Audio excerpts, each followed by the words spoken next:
Hi everyone, it's Steffi from the Novelty Corner and welcome to Vlogmas Day 16. Today we have my romance bookshelf tour part 2. So this is part 2 of 3. I will leave a link on the screen to yesterday's video, which was part 1, and tomorrow will be part 3. So we will get this all done and dusted in 3 days. It's great. If you're only just joining me on my bookshelf tour experience this year, I have been filming one shelf at a time for the last couple of months.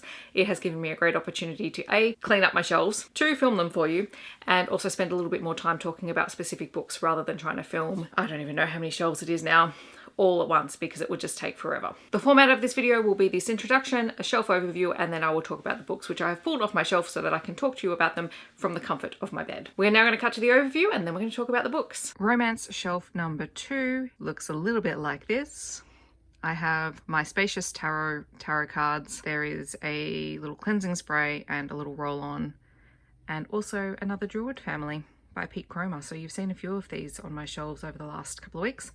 And there is the Romance Keyring by Novel Menagerie. All right, let's talk about the books. So the first author on my shelf is Karlie Lane. The very first book of hers that I ever received was Third Time Lucky. This was sent to me unsolicited, so it was the very first time I tried an Australian small town romance author, and I absolutely adored it. Since then, I have read pretty much every book that Karlie Lane has released after Third Time Lucky, including the Callahans of Stringybark Creek trilogy. The first book is The Wrong Callahan, and this features a hero with PTSD who returns to his family's farm, and there he meets their new next door neighbour who is running like a day spa out in the country, and they fall in love. The second book is Mr. Right Now, and this features the brother of the hero from the first book.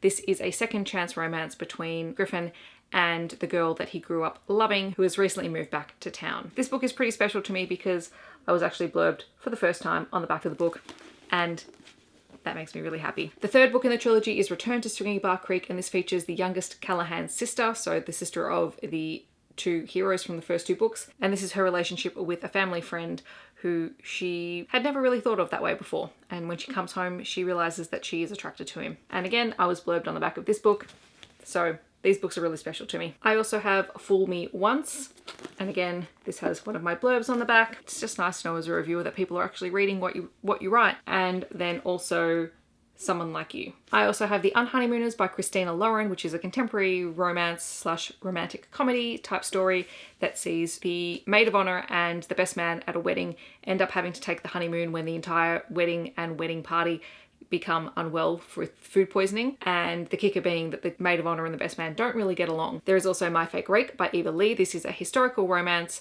with a Breakfast Club vibe to it, I believe. I've never actually seen the Breakfast Club, but from what I understand, that's what it is, because the hero is part of a group of gentlemen who ended up in detention while they were at Eton. And this is the story of Lady Grace, who is a naturalist, and her best friend Sebastian. She enlists Sebastian's help in gaining the attention of the gentleman that she has been in love with for many years by turning Sebastian into a rake and fake dating him in order to catch his eye. And then I have my Sarah MacLean books. So this is the Bare Knuckle Bastards series. Book 1 is Wicked and the Wallflower.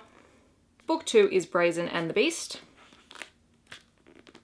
And book 3 is Daring and the Duke.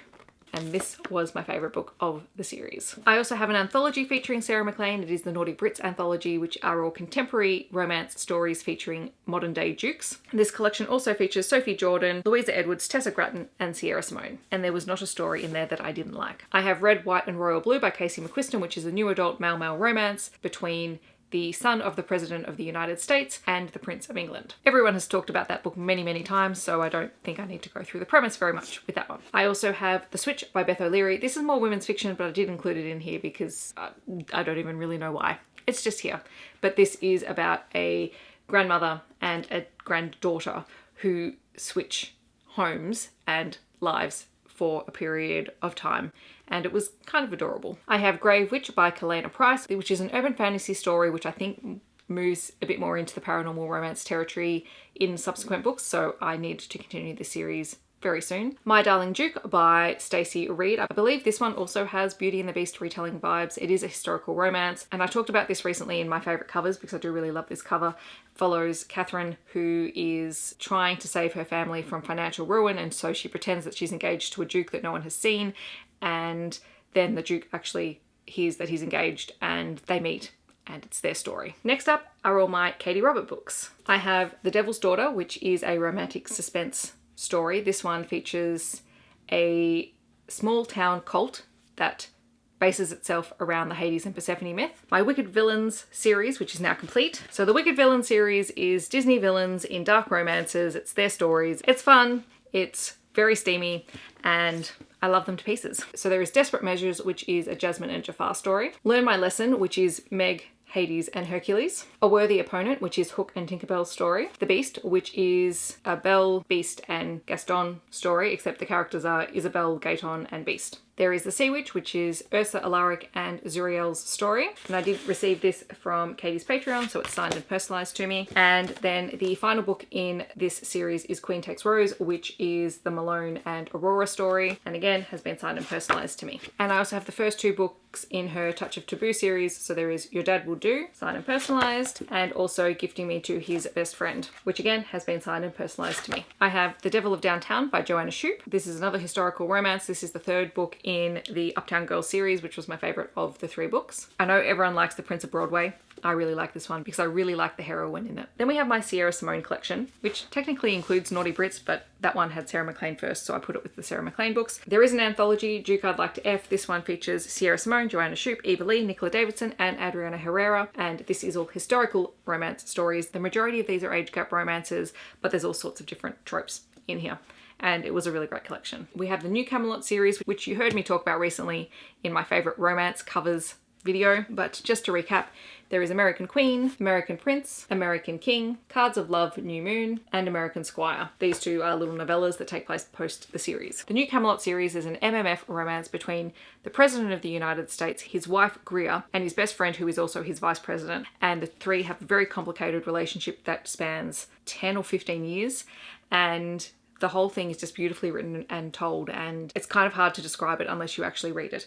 But it is a lot about power dynamics and about the relationship that these 3 have. And then we have some of my Nalini Singh books, which have just fallen out of order, so I have to fix them up. There is an anthology, Angels of Darkness. This one features Alona Andrews, Nalini Singh, Mel Jean Brooke, and Sharon Shin. This is a collection of angel stories that was really entertaining and fun to read. So I think I start from book 6. I have Archangel's Legion, Archangel's Shadows, Archangel's Enigma, Archangel's Heart, Archangel's Viper, Archangel's Prophecy. I have 2 copies of Archangel's War. So there is the UK cover that matches the rest of my series, and also the mass market US edition. And the most recent release is Archangel's Sun. And that is a paranormal romance series primarily featuring angels, but there are also vampires in this world.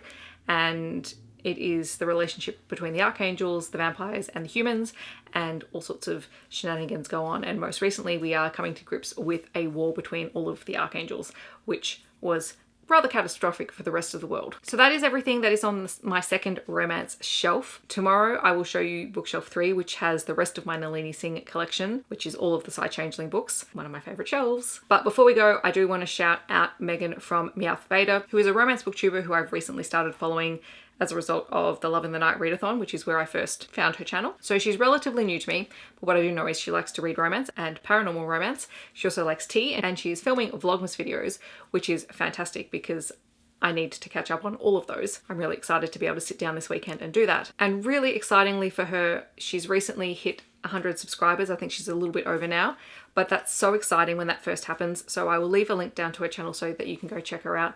She is great. I'm really enjoying watching her videos, and I can't wait to watch the rest of them. In the comments below, if you would like to talk about any of these books with me, feel free to. I'd love to have a discussion with you. Otherwise, I hope that you are staying safe and healthy, and I will see you tomorrow with my last bookshelf tour. Bye everyone.